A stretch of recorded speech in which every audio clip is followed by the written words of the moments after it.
Rasulullohning hazillari. Payg'ambarimiz sollallohu alayhi vasallam huzuriga sahroylardan bo'lgan Zohir ismli kishi tez-tez kelib turardi. Payg'ambarimiz sollallohu alayhi vasallamga sahrodan topgan narsasini olib kelib berar edi. Payg'ambarimiz shahardan topgan narsasini berardi, o'rtada chiroyli ulfatchilik bor edi.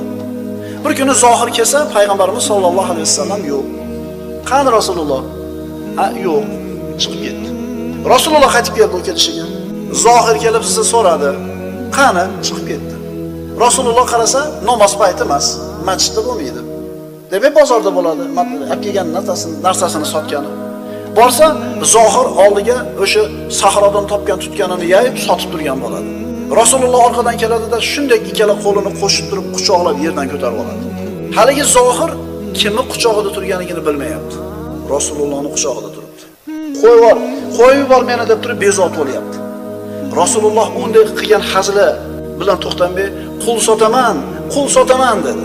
Haligi Zohir yana jahli chiqdi. "Ey, meni qul deyaptimi? Qo'yvor" dedi.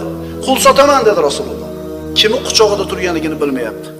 Hamma yugurib kelib qaradi, Rasulullohning orqada turganligini ko'rib kulishdi. Shunda Zohir tushundi kimni quchog'ida turganini. Mana hazil. Qul sotaman deyapti. Hammamiz qulmiz, Allohning qullarimiz. Yerga qo'yib qo'yganida, "Yo Rasululloh" dedi. "Meni sotasizmi?" dedi. Meni sotsangiz kim olar edi meni dedi. Men ko'rimsiz, bir xunuk odam bo'lsam, bozoringiz kasod bo'ladi, meni hech kim olmaydi dedi. Payg'ambarimiz aytdilar, "Yo'q, seni Allohning nazdidagi qadring baland" dedi. Mana Rasulullohning hazili. Rasulullohning hazilidan ko'yni ko'tarilyapti, quvyapti bu kishi. Sahobalardan biri aytadi, Tabuk g'azotida edik. Men Rasululloh sollallohu alayhi vasallamning huzuriga keldim, uzoq chodirda edi. Salom berdim, Rasululloh salomimga alik oldi. "Kiraveraymi?" dedim. Payg'ambarimiz, "Ha, kiraver" dedi. "Butunligincha kiraymi?" dedim. Payg'ambarimiz uning hazilini tushunib turib, "Butunligincha kiraver" dedi. Rasulullohga hazil qilishgan ekan, Rasululloh ham hazil bilan javob bergan ekan. Imom Termiziy Ahmaddan, Anas ibn Malikdan keltiriladi. Bir kishi Payg'ambarimiz sollallohu alayhi vasallam oldiga kelib, g'azotga chiqishlik uchun ulov so'radi. Tuyamidi, otmidi bering dedi. Rasululloh sollallohu alayhi vasallam aytdilar, "Inni hamiluka ala waladin naqati." Men senga tuyani bolasini beraman dedi. Haligi odam, "Tuyani bolasini nima qilaman? Qana qilib minaman" dedi. "Ya Rasululloh, nima qilaman tuyani bolasini?" dedi. Tuyani bolasi bo'ladi" dedi. Ya'ni tuya beraman degani edi bu. Filni bolasi bo'ladi, tuyani bolasi bo'ladi dedi. Bir ayol Payg'ambarimiz sollallohu alayhi vasallam oldiga kelib, "Ya Rasululloh, meni erim sizni chaqiryapti" dedi. Payg'ambarimiz, "Man huwa? Kim u?" dedi. "Ahuva allazi fi aynihi bayoz."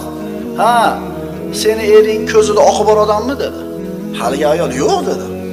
"Yo, eringning ko'zida oq bor" dedi. "Vallohi ko'zida oq yo'q" dedi. Payg'ambarimiz hazillashgan edilar. "Hammani ko'zida oq bor" dedi. Mana hazil, lekin chin hazil. Birovga azob bermaydigan hazil. Bir kampir kelib, "Ya Rasululloh, duo qiling, Alloh meni jannatga kirgizsin" dedi. Payg'ambarimiz aytdilar, "Albatta jannat unga kampirlar kirmaydi" dedi. Haligi ayol xafa bo'lib yig'lab ketdi.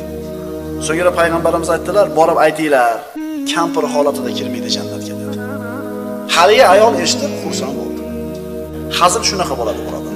Musulmonning hazil shunaqa bo'ladi. Mana payg'ambarimiz sollallohu alayhi vasallamning qilgan hazillaridan ayrim namunalar.